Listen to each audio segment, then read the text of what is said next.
So hello guys, welcome to my new YouTube video. तो आज की इस वीडियो में हम करने वाले हैं एक इम्पॉर्टेंट चैप्टर जो है 11th स्टैंडर्ड का नीट का चैप्टर जो है बायोलॉजिकल क्लासिफिकेशन। तो सबसे पहले समझेंगे कि बायोलॉजिकल क्लासिफिकेशन करना क्यों जरूरी है। तो मैंने पहले कुछ लिख के रखा है क्योंकि टाइम पास ना हो, इसलिए मैंने सब लिख के रखा है।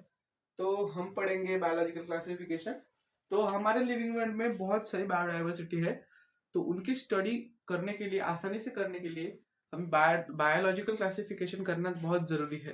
तो आज हम वही पढ़ेंगे कि बायोलॉजिकल क्लासिफिकेशन कैसा कैसे करते हैं, किसने किया है, वो उसके बारे में हम पढ़ेंगे। तो चलिए पढ़ते हैं। तो बायोलॉजिकल क्लासिफिकेशन ये बहुत इंपॉर्टेंट चैप्टर है। तो इसका मतलब क्या होता है? Grouping of living organisms into specific groups on the basis of similarities and dissimilarities. तो जो लिविंग ऑर्गेनिजम्स है उनकी सिमिलरिटीज और डिसिमिलरिटीज, मतलब उनमें डिफरेंशिएट करने के लिए हम जो क्लासिफिकेशन करते हैं उसको बायोलॉजिकल क्लासिफिकेशन करते हैं कहते हैं। मतलब इसके कैरेक्टर अलग होते हैं, उसके कैरेक्टर अलग होते हैं, इसलिए हमें बायोलॉजिकल क्लासिफिकेशन करना ही पड़ता है, वरना हम एक साथ ऐसा नहीं पढ़ सकते पूरा बायोलॉजी। तो फर्स्ट साइंटिफिक क्लासिफिकेशन, मतलब अभी जो बायोलॉजिकल क्लासिफिकेशन है, तो पहला बायोलॉजिकल क्लासिफिकेशन किसने किया था? तो है एरिस्टोटल। ये आपको ध्यान में रखना है, क्वेश्चन में आ सकता है। तो first scientific classification was given by Aristotle. तो ये ध्यान में रखिए। तो इसने क्या किया? प्लांट्स और एनिमल्स दोनों में क्लासिफिकेशन किया। किसने? एरिस्टोटल ने। ये इंपॉर्टेंट है। एरिस्टोटल ने प्लांट्स और एनिमल्स में क्लासिफिकेशन किया। तो उसने सिंपल मॉर्फोलॉजिकल कैरेक्टर्स प्लांट में यूज किए क्लासिफिकेशन के लिए। उसमें उसने किया तीन ग्रुप्स के, एक ट्रीज, एक श्रब्स, एक हर्ब्स। तो प्लांट का तो कर लिया, अब एनिमल का भी करना है, तो उसके लिए टू ग्रुप्स करे।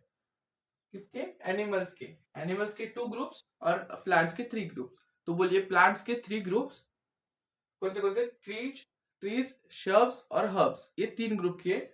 और एनिमल के किए टू ग्रुप।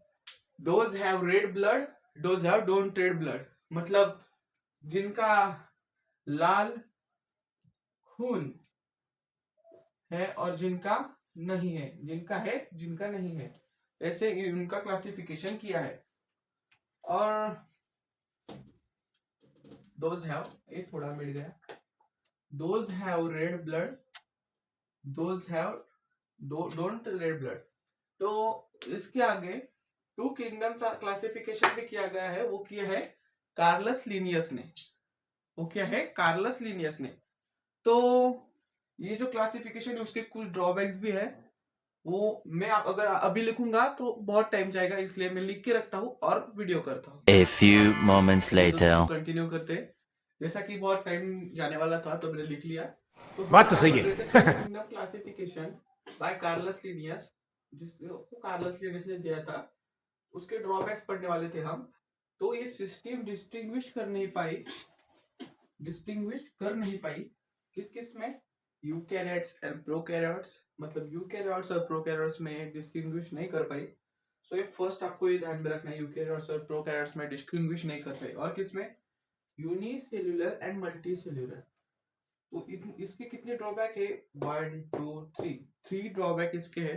तो ये किस किस में? यूकैरियोट्स और प्रोकैरियोट्स, यूनिसेल्युलर, मल्टीसेल्युलर और फोटोसिंथेटिक और नॉन फोटोसिंथेटिक। मतलब फोटोसिंथेटिक में कौन आता है? ग्रीन अलगी और नॉन फोटोसिंथेटिक में फंगी आता है।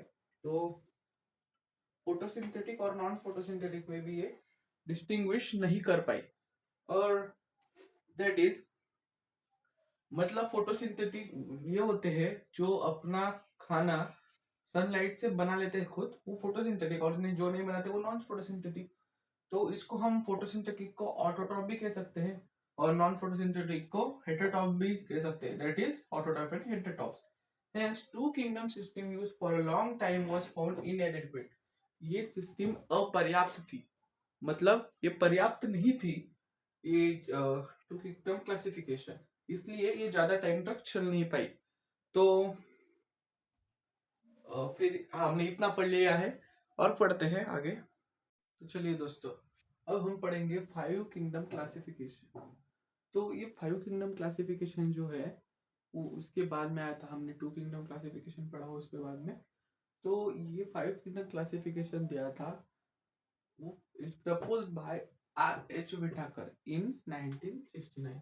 तो भी एमसीक्यू हो सकता है, किसने दिया था? R.H. विटाकर इन 1969। ईयर भी आपको ध्यान में रखना है। हाँ, तो ये जो था वो सिस्टम ऐसा था कि इसमें थे 5 किंगडम, और वो 5 किंगडम थे Monera, protista, fungi, Plantae, Animalia. ये 5 किंगडम थे, और इन किंगडम में से मोनेरा ओनली वन प्रोकैरियोटिक था। ओनली वन प्रोकैरियोटिक, ये ओनली वन प्रोकैरियोटिक था। और ये प्रोकैरियोटिक भी था, तो ये यूनिसेलुलर प्रोकैरियोटिक था।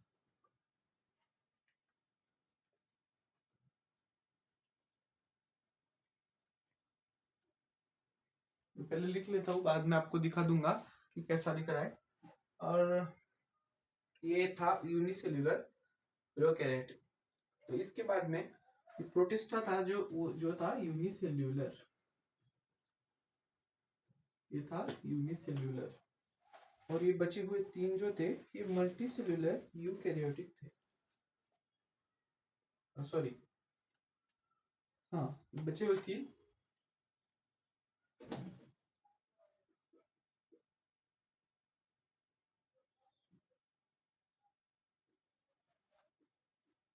ये थे मल्टीसेल्युलर यूकैरियोटिक, और ये था यूनिसेल्युलर यूकैरियोटिक। और ये चारों थे, ये चारों फंगी, प्लांटी, एनिमलिया, प्रोटिस्टा, ये चारों यूकैरियोटिक थे। और मोनेरा अकेला प्रोकैरियोटिक था। तो यूनिसेल्युलर यूकैरियोटिक है प्रोटिस्टा, और मल्टीसेल्युलर यूकैरियोटिक है फंगी, प्लांटी, एनिमलिया। और अगर सिर्फ यूकैरियोटिक जानना है तो ये फंगी, प्लांटी, एनिमलिया, प्रोटिस्टा चारों यूकैरियोटिक, और मोनेरा प्रोकैरियोटिक। और तू समझा? हाँ। इसके लिए जो मेन क्राइटेरिया आ रहे हैं नहीं, तू समझा नहीं। वो था, वो उसमें इंक्लूड था क्या क्या? सेल स्ट्रक्चर, सेल का स्ट्रक्चर, बॉडी का ऑर्गेनाइजेशन, मोड ऑफ न्यूट्रिशन, जैसे ऑटोट्रॉफ है, हेटेरोट्रॉफ है, ऐसा। और रिप्रोडक्शन, कैसा रिप्रोडक्शन है? सेक्सुअल रिप्रोडक्शन है, सेक्सुअल रिप्रोडक्शन है, और फाइलोजेनेटिक रिलेशनशिप्स। ये 5 क्राइटेरिया उसने यूज किए क्लासिफिकेशन के लिए। तो समझ में आया होगा, ये क्राइटेरिया भी ध्यान में रखें। इसके बाद आप ये भी ध्यान में रखें, R.H. विटाकर ने फंजाई भी डिस्कवर किया था। ये एडिशनल है,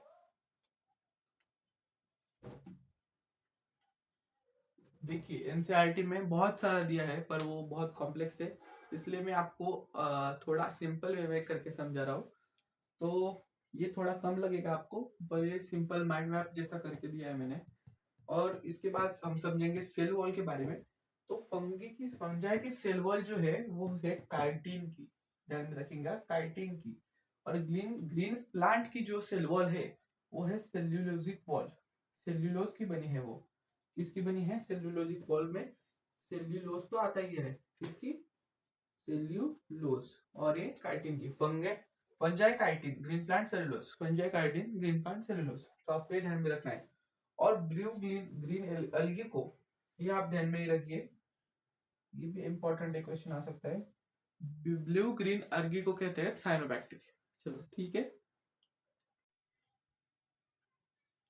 तो चलिए गाइस स्टार्ट करते हैं किंगडम मोनेरा। इसके बाद सीधा आता है किंगडम मोनेरा, हम एक एक किंगडम चालू करेंगे। इसके बाद सीधा आएगा किंगडम मोनेरा। किंगडम मोनेरा में हम देखेंगे इसके कैरेक्टरिस्टिक्स क्या क्या है। तो सबसे पहले bacteria are the sole members of kingdom Monera. Sole members मतलब मेन, ये मेन मेंबर्स है किंगडम मोनेरा के। सोल मतलब main member, bacteria main members है किंगडम मोनेरा के। इसके बाद इट इंक्लूड्स ऑल प्रोकैरियोट्स। आपको जैसे मैंने बताया, इसमें सब प्रोकैरियोट्स ही प्रेजेंट होते हैं, no eukaryote, only prokaryotes present होते हैं। और प्रोकैरियोट आर ऑलवेज यूनिसेलुलर। तो प्रोकैरियोट हमेशा यूनिसेल्युलर ही होते हैं। प्रोकैरियोट कभी मल्टीसेल्युलर हो नहीं सकता, प्रोकैरियोट यूनिसेल्युलर ही होता है। इसके बाद they can be found everywhere like soil, air, water. अब ये जो हवा है, ये जो मेरे बाजू में भी हवा है, उसमें भी थाउजेंड्स ऑफ बैक्टीरिया प्रेजेंट ही होंगे। इसलिए सॉइल में, एयर में, वाटर में बैक्टीरिया प्रेजेंट ही होते हैं। तो they also live in extreme habitats, जहाँ कोई रह नहीं सकता या वहाँ बैक्टीरिया रह सकते हैं, जैसे कि हॉट स्प्रिंग्स, झरने वगैरह, डेजर्ट, स्नो, डीप ओशंस। पता है, हॉट स्प्रिंग्स में, झरनों में गर्म पानी की, डेजर्ट्स मतलब वो रेतीला रेगिस्तान होता है वहां पर, स्नो में मतलब बर्फ में, और डीप ओशंस मतलब ओशंस के नीचे, समुंदर की बहुत नीचे, महासागर के नीचे। तो ठीक है, वो इसके कैरेक्टर आपको ध्यान में रखना है, और कौन से एक्सट्रीम हैबिटेट में वो रह सकते हैं वो भी ध्यान में रखना है। उसके बाद उनमें से बहुत सारे एक्टोपैरासाइट और एंडोपैरासाइट होते हैं। पैरासाइट होते हैं मतलब वो दूसरे के ऊपर अपना लाइफ मतलब फूड वगैरह ऑप्टेन करने के लिए उनके ऊपर रहते हैं। तो जो अंदर रहते हैं वो एंडोपैरासाइट, वो बाहर रहते बॉडी के वो एक्टोपैरासाइट। मतलब ये पैरासाइट्स होते हैं, एक्टो और एंडो दोनों। Bacterial structure is very simple, they are complex in behaviour. मतलब उनका स्ट्रक्चर जो होता है वो बहुत सिंपल होता है। पता है, उनका स्ट्रक्चर बहुत सिंपल होता है, पर वो बिहेवियर में बहुत ज्यादा कॉम्प्लेक्स होता है, बहुत ज्यादा कॉम्प्लेक्स उनका बिहेवियर होता है। तो show the most extensive metabolic diversity, सबसे ज्यादा मेटाबॉलिक डाइवर्सिटी बैक्टीरिया ही दिखाते हैं। तो समझ में आया? आगे बैक्टीरिया ग्रुप्ड अंडर, पता है, categories based on their shape.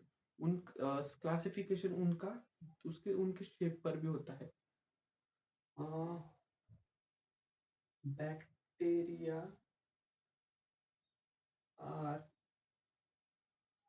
grouped under categories based on their shape. Categories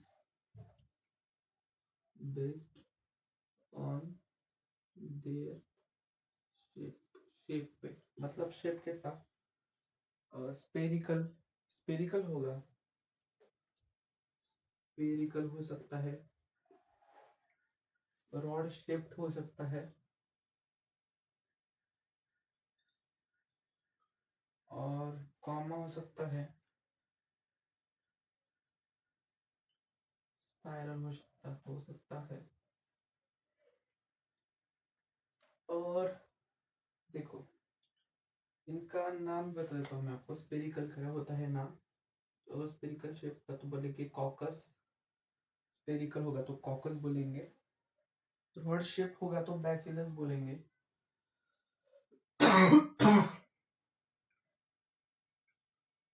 rod shape होगा तो बैसिलस, कॉमा बोलेंगे विब्रियो, और स्पाइरल बोलेंगे स्पिरिला। विब्रियो और स्पाइरल बोलेंगे spirilla. Spherical caucus, rod shape bacillus, comma vibrio, spiral spirilla. अब स्पेरिलम, spirillum बोलेंगे, अगर वो प्लूरल होगा तो स्पाइरल, और अगर प्लूरल हुआ, प्लूरल अगर इनका पूछा गया तो इसका कॉकाई होगा, कॉकाई, कॉकाई। इसका होगा बैसिलाई, बैसिलाई। इसका होगा विब्रियम, है इसके नाम, विब्रियम, और इसका होगा विब्रियो, और स्पाइरिला का होगा, स्पेरिलम का होगा स्पाइरिला। तो ये ध्यान में रखिएगा। और इनकी शेप भी बता देता हूँ मैं आपको। कॉकस मतलब ऐसा गोल गोल शेप होती है उसकी, गोल गोल गोल गोल ऐसी शेप होती है, और रॉड शेप पे ऐसा अंदर स्पोर होता है। रॉड शेप में अंदर ये स्पोर हो गए, स्पोर, ये गोल गोल हो गए, इसमें स्पोर होगा, रॉड शेप ऐसा, ऐसा कुछ। और कॉमा है ना, तब विब्रियो कॉमा शेप ऐसा कुछ शेप होगा। और इसका स्पाइरला का थोड़ा अलग है, स्पाइरला का ऐसा ऐसा कुछ, ऐसा ऐसा कुछ, ऐसा ऐसा कुछ क्या जोक मारा भाई। होगा। तो देख लीजिए, सब एकदम अच्छे से बना दिया है। आप इसके नोट्स भी बना सकते हैं। मैंने 20 से ज्यादा बार पढ़कर ये नोट्स बनाए हैं। नहीं, झूठ बोल रहा है। ऐसे ही बनाए हैं, ज्यादा फालतू का लिखा नहीं है, तो आप भी बना सकते हैं। तो अगला किंगडम आप पढ़ेंगे।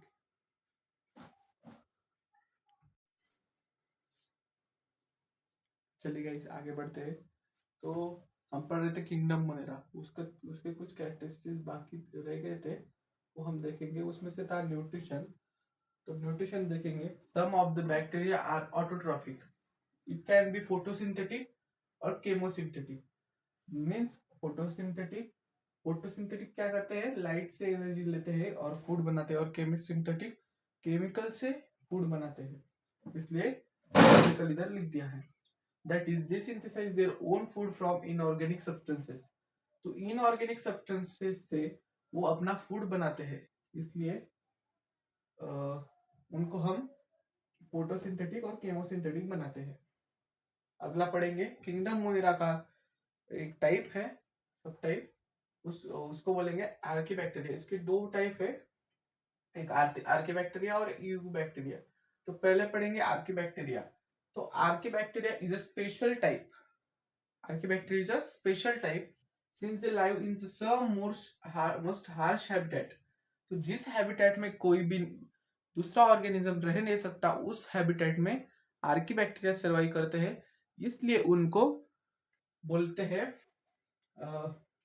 आर्कीबैक्टीरिया। वो स्पेशल बैक्टीरिया बोलेंगे उनको, स्पेशल बैक्टीरिया। तो हार्श हैबिटेट कौन से होंगे, तो वो भी देख लेते हैं। Extreme salty areas, hot springs, marshy area, ये तीन है वो हार्श हैबिटेट जहां पर आर्कीबैक्टीरिया सर्वाइव करते हैं।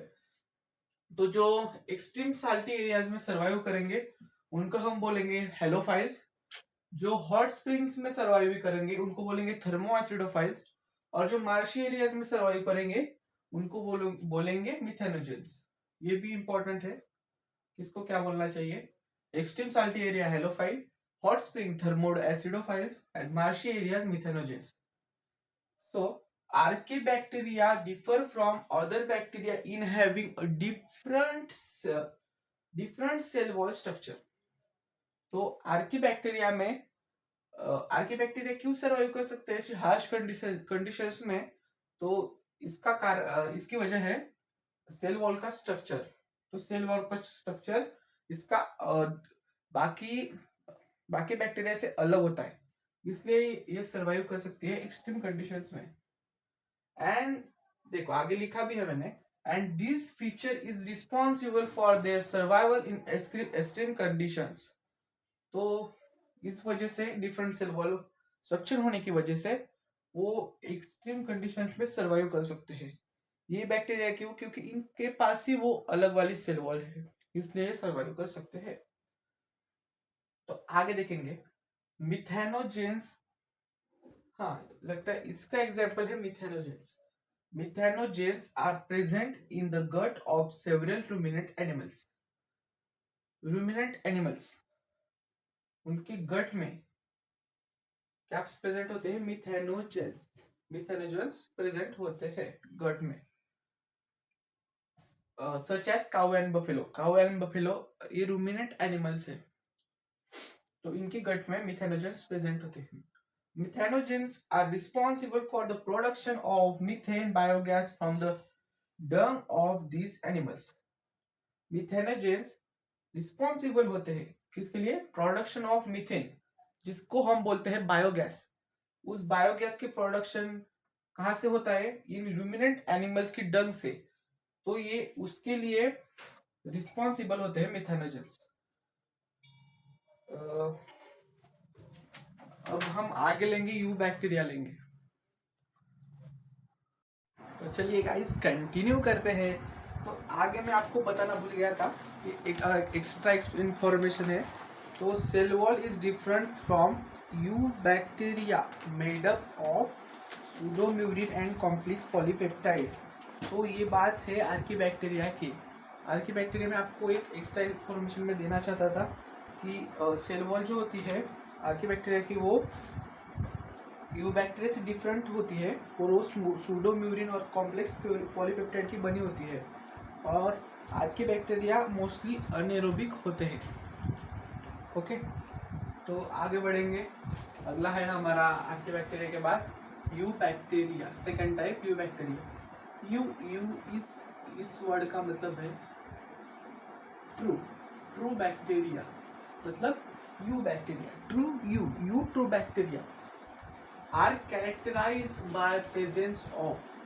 ये कैसे हम ढूंढ सकते हैं कौन से बैक्टीरिया है? इसके लिए हमें ढूंढना होगा एक रिजिड सेल वॉल। रिजिड मतलब एकदम टफ वाला सेल वॉल, एकदम टफ वाला cell wall. And motile flagellum, जो फ्लैजिला होता है, मूवमेंट करता है, वो मोटाइल होना चाहिए, मतलब मूवेबल होना चाहिए। मूवेबल फ्लैजिला होना चाहिए। ये फ्लैजिलम मोटाइल फ्लैजिलम होना चाहिए। तो आगे साइनोबैक्टीरिया, जो यू बैक्टीरिया है उसको हम कहेंगे ब्लू ग्रीन अलगी।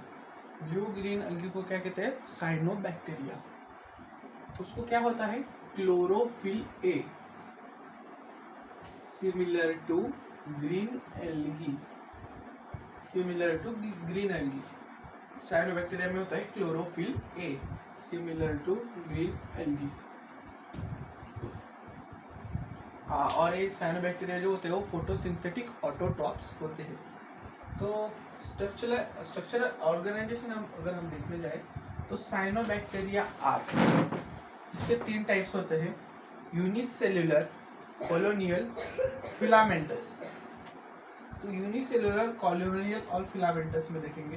यूनिसेल्युलर में सिंगल सेल, इसमें कॉलोनियल में एक से ज़्यादा, और फिलामेंटस में बहुत सारे। The colonies are generally surrounded by gelatinous.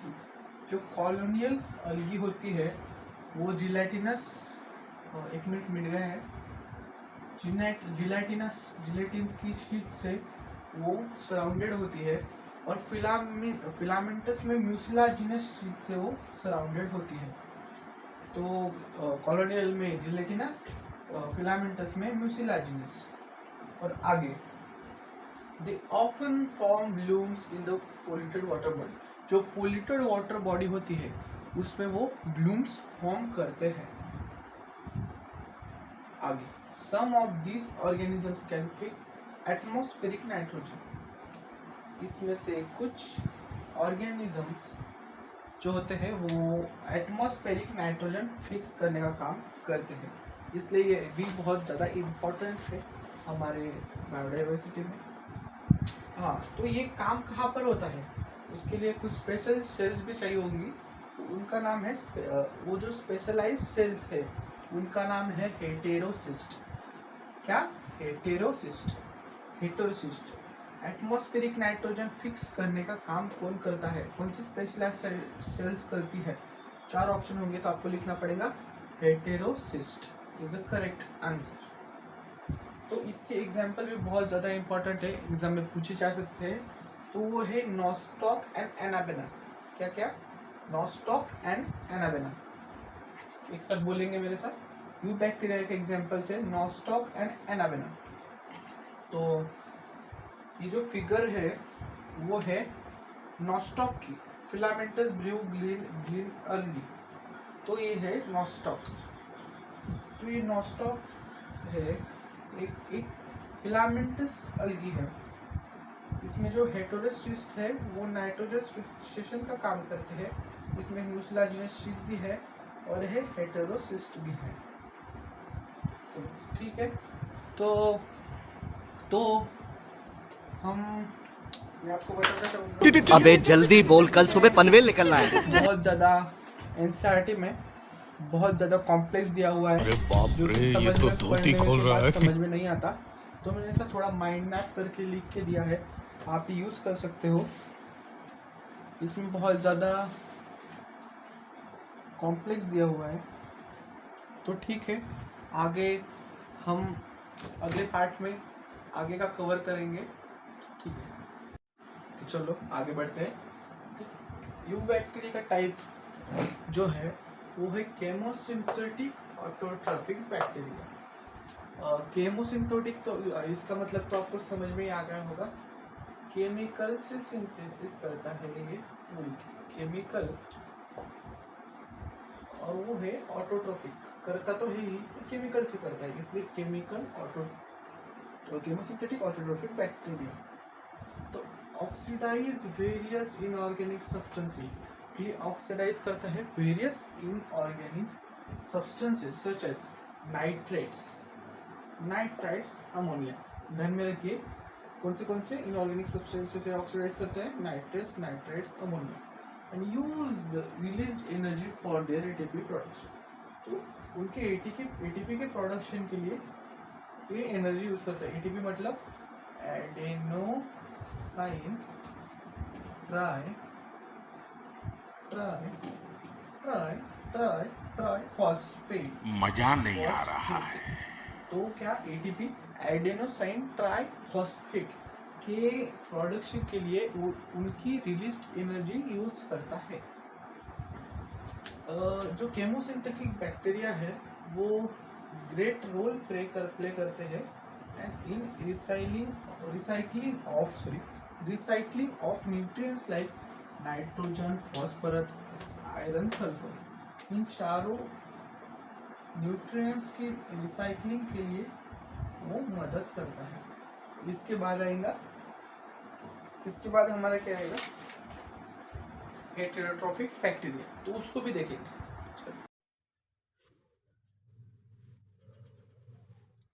चलिए गाइस कंटिन्यू करते हैं।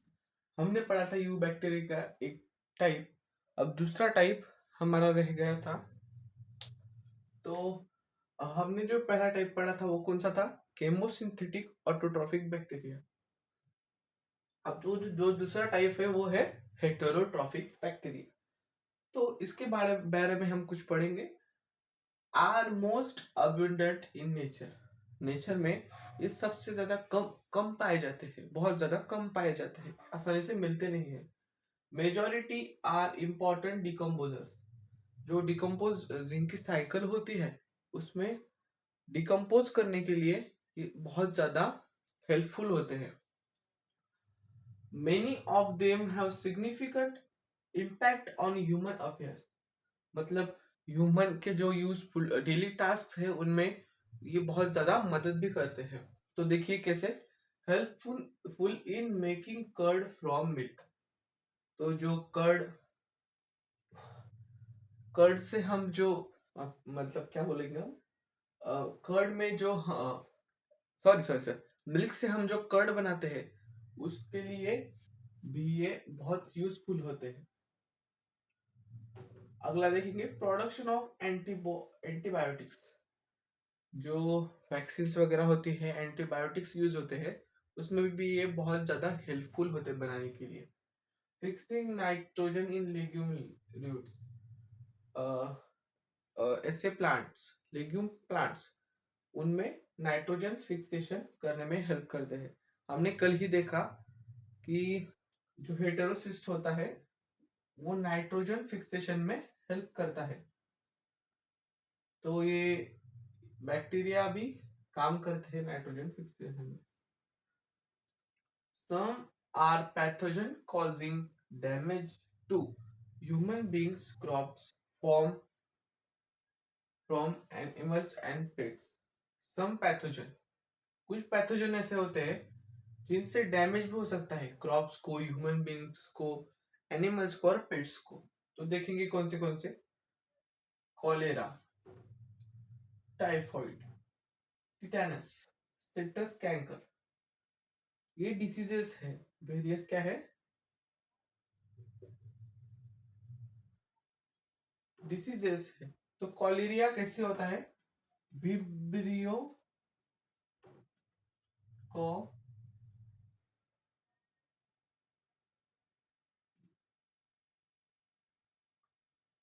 विब्रियो कॉलेरी से होता है। टाइफॉइड किससे होता है,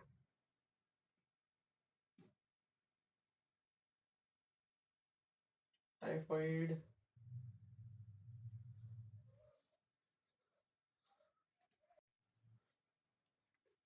तो चलिए गाइस कंटिन्यू करते हैं। तो हमने पढ़ा था केमोसिंथेटिक ऑटोट्रोफिक बैक्टीरिया, जो ये बैक्टीरिया का पहला टाइप था। अब दूसरा टाइप पढ़ेंगे जो कि है heterotrophic bacteria.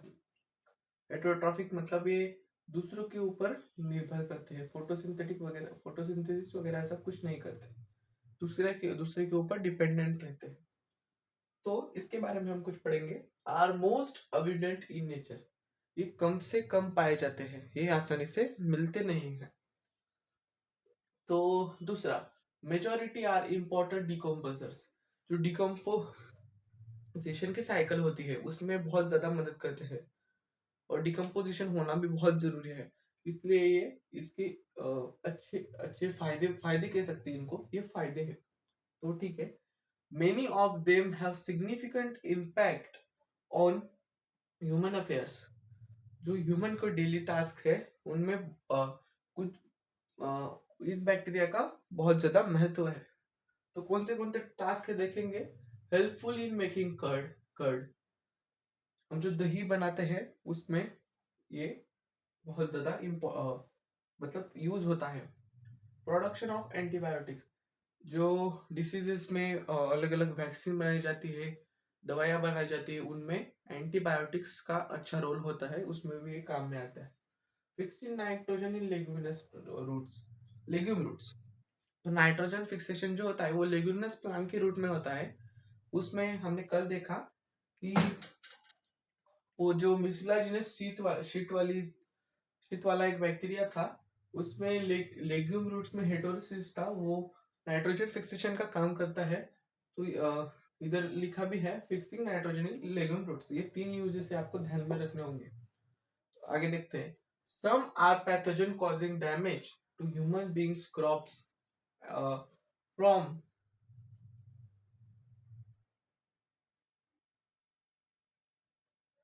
Animals and pets. तो कुछ कुछ पैथोजन से human beings and crops, animals और पेट को भी इससे तकलीफ हो सकती है। तो डिसीजेस भी है, कौन से डिसीजेस होंगे, कॉलेरा, टाइफाइड, टिटेनस, सेप्टिक स्कैंक। तो कॉलेरा में होगा विब्रियो, ये पैथोजन लिख रहा हूं मैं, पैथोजन का नाम vibrio cholerae, vibrio cholerae cholera का।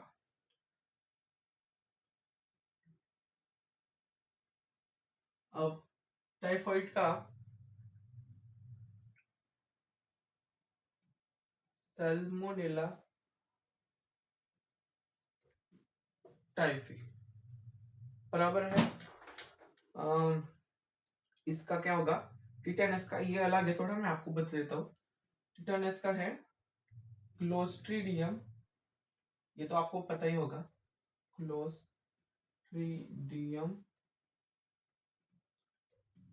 टिटेनी।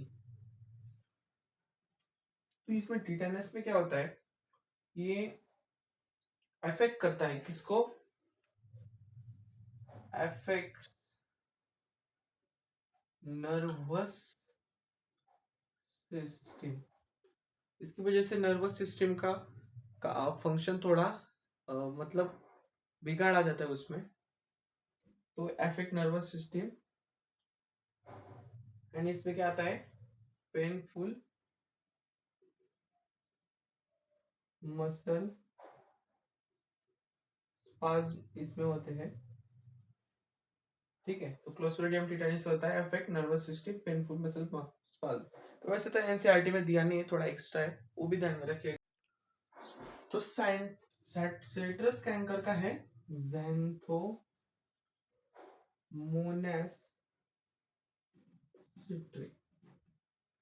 तो ये जो डिसीज है वो प्लांट में होता है, साइट्रस कैंकर प्लांट को अफेक्ट करता है।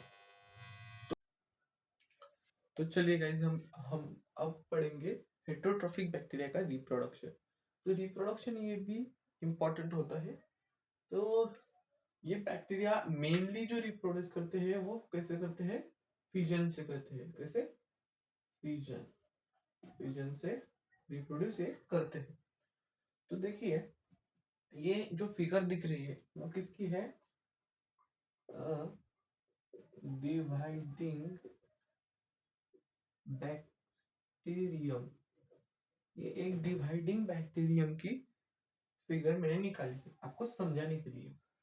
अब देखिए, अब जब ये डिवाइड नहीं हुआ होगा तो ऐसा एक ही होगा, एक ही होगा। इसमें होगा एक ही डीएनए, एक ही होगा। इसके अंदर वो मटेरियल होगा, जेनेटिक मटेरियल, जेनेटिक मटेरियल है।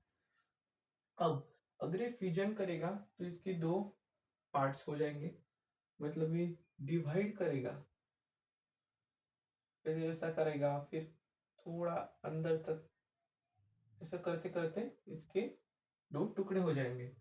तो जेनेटिक मटेरियल भी दोनों तरफ ट्रांसफर थोड़ा थोड़ा हो जाएगा, डिवाइड हो जाएगा, ऐसा वो होगा।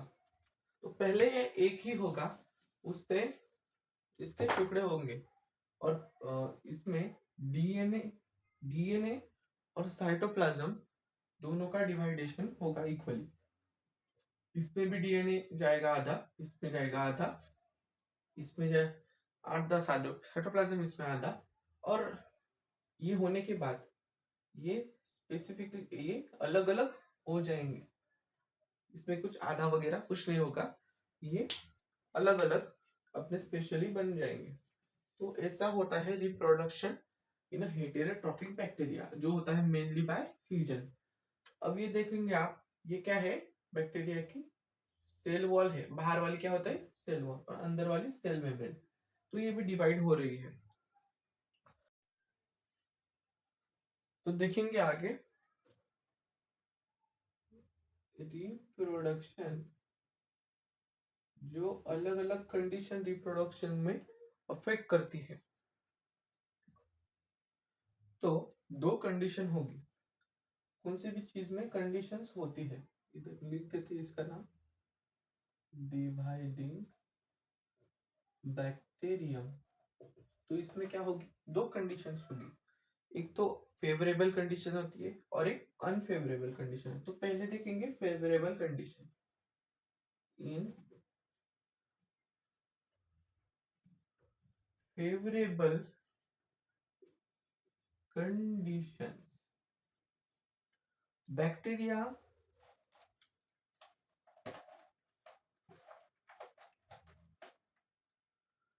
तो इसमें क्या करते हैं? रिप्रोड्यूस कर देंगे बैक्टीरिया। कैसे करेंगे? रिप्रोड्यूस असेक्सुअली करेंगे, सेक्सुअली, बट कैसे? By fission. तो ये ध्यान में रखना होगा। ये तो क्वेश्चन में आ सकता है कि हेटेरोट्रोफिक बैक्टीरिया का रिप्रोडक्शन फेवरेबल में कैसा होगा। ये तो पता है कि मेनली बाय फिजन, पर ऐसा अगर ऐसा दिया कि फेवरेबल में कैसा होगा तो क्या लिखेंगे? Asexual by fission. और इन इन unfavourable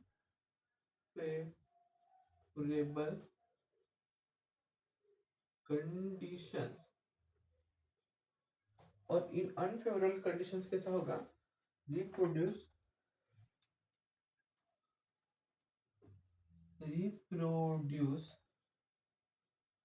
bye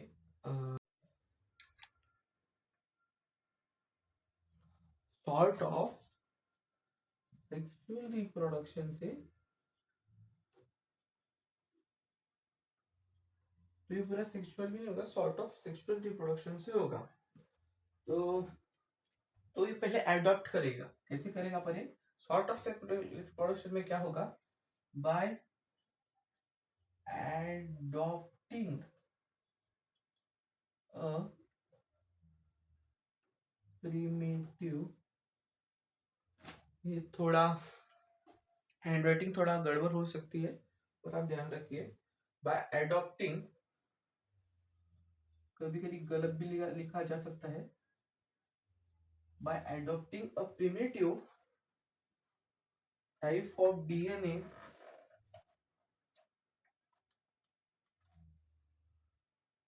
type of DNA transfer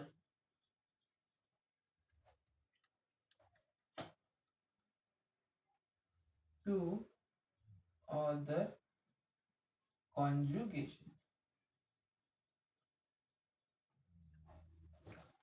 तो देखिए अब रिप्रोडक्शन में कैसा होगा, अनफेवरेबल में होगा, रिप्रोड्यूस असेक्सुअली बाय फिजन से होगा, और अनफेवरेबल कंडीशंस में क्या होगा कि जो बैक्टीरिया है वो reproduce asexually by sort, reproduce by sort of sexual reproduction, मतलब पहले एक प्रिमिटिव डीएनए और अडॉप्ट करेगा और इसका कॉन्जुगेशन करेगा। तो ठीक है, आगे वैसा कुछ है, एक टॉपिक है वो भी देख लेते हैं, वो भी देख लेते हैं, वो भी देख लेते हैं।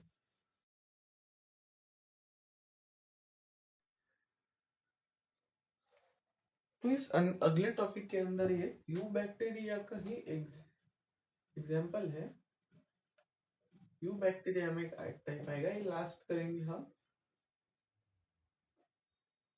ये हमारा मोनेरा का अंदर का ये लास्ट होगा, और इसके बाद हम सीधा चालू करेंगे किंगडम प्रोटिस्टा। तो पहले करेंगे माइकोप्लाज्मा कर लेते हैं, इस पे एमसीक्यू आ सकता है, तो मैं आपको ऐसा डायग्राम में बना के दिखाता हूँ।